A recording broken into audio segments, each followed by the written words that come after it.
हमारे देश में, भारत में बाबाओं, साधु संत इनका आशीर्वाद लेने के लिए पहुंच जाते हैं। और आशीर्वाद लेने से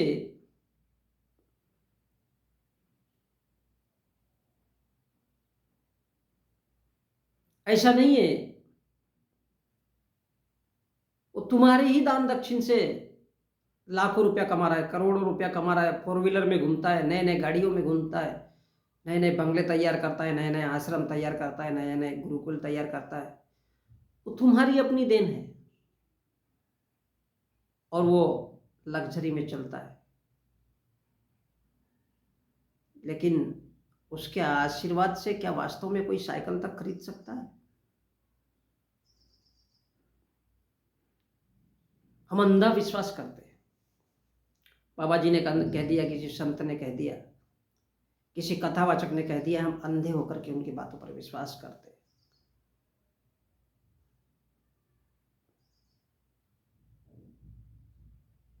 और इसलिए हम जब जाते हैं तो 7-8 बातें वो नॉर्मल इंसान के जीवन में जो घटती है हमारी, वो पहले से पूछताछ के रखते हैं कि ये तकलीफ है, वो तकलीफ है, और उसके बाद में वो हमसे ही हमारी बातें जान करके बाद में वो उसका प्रत्युत्तर करता है। और यही वजह है कि भारत में बाबा और साधु संतों के आशीर्वाद से कोई साइकिल तक नहीं खरीद सकता, लेकिन इस देश के जो भक्त होते हैं, जो चढ़ाते हैं, जो भक्ति करते हैं, उनके चढ़ावे से उनकी दान पेटी फलती फूलती है और उससे वो लग्जरी खरीदता है।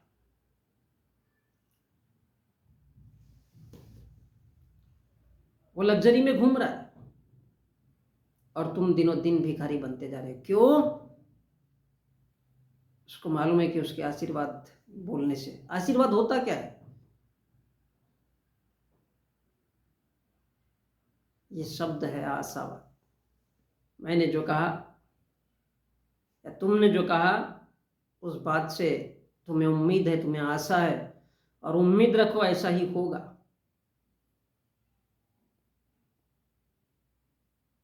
इसके साथ चलना,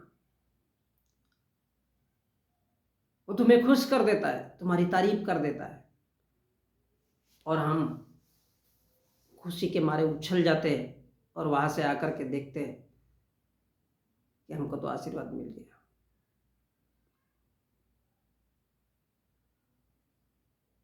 तुम बाबा के पास जाते हो तो तुमको बताता है, तुमने कहा तुमको लंबी खांसी हो गई, उसने कहा तुलसी के पत्ते कूटो, उसका रस ले लो। एक इंसान ने तुमको ये दवाई बताई और तुम दूसरे के पास गए। दूसरा वो इंसान जो तुमको ये समझाने में कामयाब रहा कि हनुमान जी का जाप करो, 108 बार मंत्र पढ़ो हर दिन, तुमने वही किया। तुमको सुधार कहाँ हुआ है? उस तुलसी के पत्तों से। लेकिन तुम दौड़ कर आ रहे हो, बाबा जी ने सुधार दिया, क्योंकि तुम्हारा ध्यान ही नहीं है, तुम्हारी आस्था तो बाबा में है। इसलिए तुमको लगा कि बाबा ने आशीर्वाद दिया और तुम ठीक हो गए। और यही वजह है कि भारत में बाबा, साधु संत, तुमको ऐसा लगता है कि उनके आशीर्वाद में जो रखा है वो और कहीं नहीं है। ये झूठ है। तुम इंसान हो, तुम्हारे व्यवहार भी इंसानों की तरह होने चाहिए। तुम्हें कोई तकलीफ है तो तुम्हें डॉक्टर के पास जाना चाहिए। पढ़ाई लिखाई की बात है तो किसी टीचर के पास, किसी शिक्षक के पास, किसी प्रोफेसर से पूछना चाहिए। लेकिन हम ले दे करके मंदिर में जाते हैं, वो लग्जरी गाड़ी में घूमता है, वो लंबी लंबी डिंगे हाँकता है, हम ऐसा करते हैं, हम वैसा करते हैं। उसको मालूम है कि यह नियत्था है, उसके सामने हजारों लोगों की भीड़ है, इसलिए वो बताने में कामयाब होता है, क्योंकि वो अंधविश्वास को परोस रहा है, वो ढोंग को परोस रहा है। लेकिन हमारी आस्था है, हम सदियों से चले आ रहे, किसी के आशीर्वाद देने से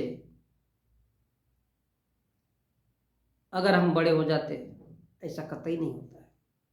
हम काम ही नहीं करेंगे, हम मेहनत ही नहीं करेंगे और कहेंगे कि उसके आशीर्वाद ने ऐसा कर दिया, ये कदापि संभव नहीं है। हमारा ध्यान नहीं है उस तरफ, हम अपने ध्यान से भटक चुके हैं, हम अपने मार्ग से भटक चुके हैं, हम भूल चुके हैं हम इंसान हैं। और इंसानों को क्या चाहिए? सबसे बड़ी चीज इंसान की जरूरत है पैसा, धन। वो अगर उसके पास है तो उसे किसी भी चीज की आवश्यकता नहीं होती। देखो, भारत के जितने भी अमीर आदमी है, कभी वो मंदिर नहीं जाते, कभी किसी लाइन में खड़े नहीं होते, क्योंकि उनको मालूम है वो एक नहीं हजारों मंदिर बनवा सकता है। लेकिन बाबा लोग, साधु संत लोग जो आशीर्वाद देते हैं, वो तुम्हें उल्लू बनाने के लिए देते हैं, ताकि तुम हमेशा उनके पास जाते रहो और उनकी जेब भरती रहे, उनका जेब गर्म होता रहे। इसलिए वो तुम्हें बार बार, तुम्हारे दुखों से मुक्ति हो जाएगी, तुम्हारे कष्ट दूर हो जाएंगे, तुम्हारी तकलीफ दूर हो जाएगी, ऐसा बता करके उसका फायदा क्या है? उसका फायदा यही है कि तुम उसके दान पेटी में पैसा डालोगे, क्योंकि बगैर पैसे के इस दुनिया में कभी कोई किसी का होता नहीं है। ये शाश्वत सत्य है। और इसलिए उसके आशीर्वाद से कुछ नहीं हुआ है। जो कुछ हासिल किया है वो तुमने किया है, तुमने अपनी मेहनत से, लगन से अपना पेट काट कर जो पैसा बचाया है, वही तुम्हारी धन दौलत बची हुई है तुम्हारे पास। लेकिन तुमको लगता है कि ये बाबा का आशीर्वाद है। कभी भी किसी बाबा, किसी साधु संत, किसी के आशीर्वाद से कुछ नहीं हो सकता है, नहीं हो सकता है। और इसके लिए बुद्ध ने कहा कि जैसा कर्म करोगे वैसा ही तुमको फल मिलेगा। तुम यदि अच्छा करोगे तुम्हारा अच्छा होगा, तुम यदि बुरा करोगे तो उसका नतीजा भी बुरा होगा, उसका नतीजा भी गलत होगा। यही पाप और पुण्य की परिभाषा है। अच्छा अर्थात किसी भूखे को खाना खिला देना, बेवजह किसी गरीब की मदद कर देना, किसी के बच्चे को पढ़ाने लिखाने के लिए, किसी गरीब बच्चे को पढ़ाने लिखाने के लिए 2-4 किताबें खरीद देना, उसको स्कूल का रास्ता दिखाना, इससे बढ़कर कुछ नहीं है। किसी बाबा साधु संत के आशीर्वाद से कुछ होता नहीं है। वो अपने लिए धनवान बनने के लिए वो तुमको सिर्फ उपदेश देता है, और वो लग्जरी गाड़ी में घूमता है तुम्हारे दिए हुए चंदे से, और वो उसके आशीर्वाद से तुम कभी साइकिल भी नहीं खरीद सकते।